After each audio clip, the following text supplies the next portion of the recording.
حضرت ابراہیم علیہ السلام اپنے بیٹے کو نومولود بچے کو لیتے ہیں اور حضرت حجرہ کو لیتی ہے، اسماعیل کی والدہ کو لے کر غیر عزیز ذرا جو میدان تھا، اب تو کافی آبادی آ گئی، کافی محلات تعمیر ہو گئی، کافی شہر بس گیا، مگر اس وقت نام و نشان نہ تھا۔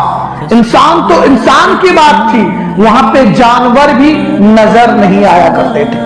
یہ وہ وادی تھی جہاں وحشت بھی قدم رکھتی تھی ڈر ڈر کر، جہاں پھرتے تھے آوارہ تھپیڑے بادے سر سر کر۔ یہ وہ سرزمین ہے، یہ وہ سرزمین ہے نہ جہاں گھاس اگتی ہے نہ پھول کھلتے ہیں، مگر یہ وہ پاک سرزمین ہے جہاں آسماں بھی جھک کے ملتے ہیں۔ جہاں پہ دن گزارنا مشکل تھا، وہاں پہ حاجرہ نے راتیں بھی گزاری تھی۔